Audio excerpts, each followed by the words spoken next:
لەسەر بودجە و خوێنی ئەم میلەتە ئەژین.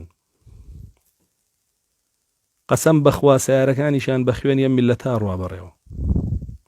پارێزەر و حیمایەکانیشیان بە خوێنی ئەم میلەتە ئەژین، نەک خودی خۆیان. هەمووی خوێن و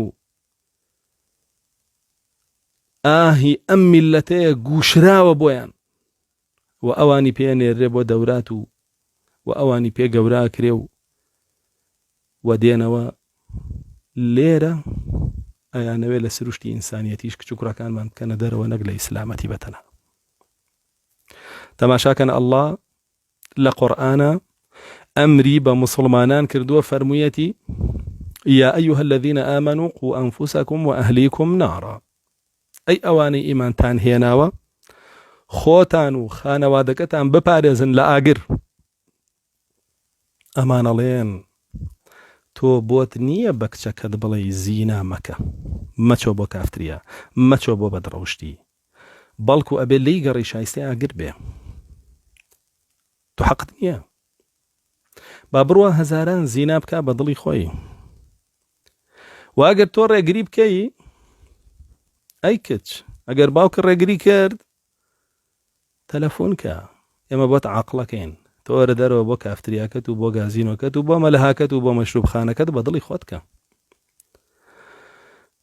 بەم شێوە لە ئەساسەوە لەم ئاەتەی ئەڵڵا دەن جەلە جەلالوه کە تۆ بۆ دنیا تەنانەت بە منداڵەکەشە بڵێ موسڵمان بە. شانازیشی پێواکەن کە ئەڵێن ئێمە نەمان هێشتووە لە قوتابخانەکانە بە خەڵک بوترێ موسڵمان بە، بەڵکو بە خەڵکمان وتووەوە دینەکانە کافرە بیبارزی خۆ بڕۆ کافر بە. ئەو کارەمان کردووە، ئەمە سەروەریشە بە دەستمانێناوە. تۆی مسڵمانیش بەڕاستەوخۆیی بێ یاخود بە ناڕاستەوخۆیی پشگیریت کردووە.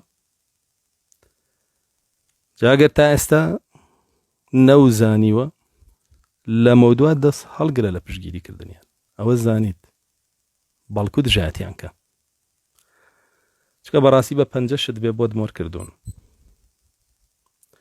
بەڕاستی بە ئەوەش بێ کە لە ماڵ و خستت سەر کەناڵەکەیان و لە مۆبایلەکەتە پشتگرتوون، ناساندوتن بە ماڵ و منداڵەکەت هیچ نەبێت. بۆیە لە مۆلا پشتیان تێکە ئینەهم ریجس، پیس نەمانە. الله جل جلاله هەموو منداڵێکی لەسەر فیترەت خەلق کردووە کە ئیسلامەتیە. بۆیە تۆ بەرنامەیەکت هێناوە کە بکرێن بە یەهودی یاخود مەجووسی یاخود نەسڕانی یاخود هەر میلەیەکی تر، بەس مسڵمان نەبێ. الله جل جلاله لقرآن فرمي الرجال قوامون على النساء بما فضل الله بعضهم على بعض وبما أنفقوا من أموالهم. فرمي أركي بري وبردن وسرپرشتي كردني جنانمان داوة دس بياوان لروي مادي ولروي معنوية وبها مو بيدايسي كان بودا بين كان. أم الله نخير أي جن قبولي مكا ممنوني ميردكت مبا سرپرشتيتكا، ممنونی باوکت مەبە سەرپەرشتیتکە، مەمنونی برات مەبە سەرپەرشتیتکە، مەمنونی کوڕت مەبە سەرپەرشتیتکە، وەرە دەرەوە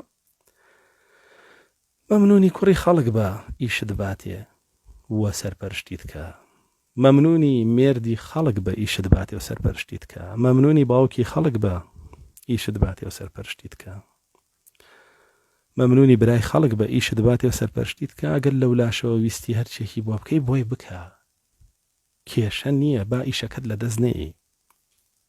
ئەوە داخوازی جێن دەربازەکانە لێتان، ئەوەش فەرمانی ئەڵڵایە بۆتان. بەراوردیکەن الله جل جلاله فەرمانی کردووە بە دایکان کە ڕاعی بن لە ماڵەکەیانە، وەکو رسول الله صلى الله عليه وسلم فەرمێ كلكم راع وكلكم مسؤول عن رعيته والمرأة راعية في بيت زوجها ومسؤولة عن رعيتها. ئەگەر مسلمانی گوێ لە رسول الله بگرە، ئافرەت لە ماڵی مێردەکەیە بەرپرسە لە ماڵ و منداڵەکەی، و لە قیامەتە لەبارەی ئەو بەرپرسیارەتیەوە پرسیاری لێکرێ. تۆ ئەڵەی بەرپرسیارەتی ناگرمە ئەستۆم منداڵەکانم بەجێ هێڵم، ئەیان دەمە دەست دایەنگە و حەضانە، خۆمەڕۆم ئیشەکەم بەجێیانە هێڵم خانەوادەکەم، تۆ ئەڵەی لێیانە گەڕێم.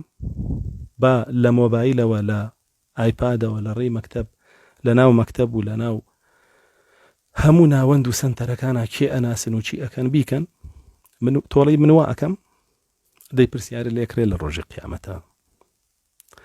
رسول الله یاسات پێ ئەڵێهی ئەڵڵا جێن دەرباسەکانیژی یاسای کوفر و شیرکت بۆ هێن هەڵبژێرە یا لە ماڵەکە تا ڕاعیبە یا بڕۆ لەگەڵ ئەوان